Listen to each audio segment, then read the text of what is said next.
ചോറോട് ഗ്രാമപഞ്ചായത്ത് 12-ാം വാർഡിലെ വൈക്കിലശ്ശേരി തെരു മടത്തും താഴേക്കുനിയിൽ 19 വയസ്സുള്ള ആവണി വൃക്ക മാറ്റിവെക്കാൻ സഹായം തേടുന്നു. ചെറുപ്രായത്തിൽ തന്നെ വൃക്ക സംബന്ധമായ അസുഖത്താൽ പ്രയാസപ്പെടുന്ന വിദ്യാർത്ഥിനി കൂടിയായ ആവണി നിർധന കുടുംബാംഗമാണ്. നിർമ്മാണ തൊഴിലാളിയായ അച്ഛനും അമ്മയും വിദ്യാർത്ഥിയായ സഹോദരനും ഉൾപ്പെടുന്ന കുടുംബത്തിന് ഈ ഭാരിച്ച ചികിത്സാ ചെലവ് താങ്ങാവുന്നതിലും അപ്പുറമാണ്. മെഡിക്കൽ കോളേജിൽ ചികിത്സയിലായിരുന്ന ആവണിക്ക് വൃക്ക മാറ്റിവെക്കൽ മാത്രമാണ് പോംവഴിയെന്ന് ഡോക്ടർമാരുടെ നിർദ്ദേശം. ഏകദേശം 50 ലക്ഷം രൂപ ചെലവ് പ്രതീക്ഷിക്കുന്ന ഈ ചികിത്സാ ചെലവ് സമാഹരിക്കുന്നതിന് വൈക്കിലശ്ശേരി തെരുവിൽ കൺവെൻഷൻ സംഘടിപ്പിച്ചു. നൂറുകണക്കിന് ആളുകൾ പങ്കെടുത്ത convention Vadakara MLA KK Rama ഉദ്ഘാടനം ചെയ്തു. ചോറോട് ഗ്രാമപഞ്ചായത്ത് പ്രസിഡന്റ് ഷൈജി പ്രമോദ് അധ്യക്ഷത വഹിച്ച യോഗത്തിൽ ജില്ലാ പഞ്ചായത്ത് അംഗം R Shaheen, block panchayat standing committee chairman TM Rajan, ഗ്രാമപഞ്ചായത്ത് അംഗങ്ങളായ രേഷ്മ പയോളത്തിൽ, രാജേഷ് ചോറോട്, പ്രജിഷ വിനീഷ്, അഷ്കർ മാസ്റ്റർ KM, രാഷ്ട്രീയ പാർട്ടി പ്രതിനിധികളായ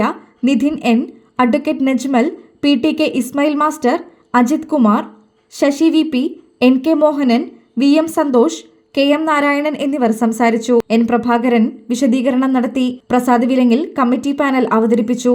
NT ഷാജി സ്വാഗതവും VK ശിവരാമൻ നന്ദിയും പറഞ്ഞു.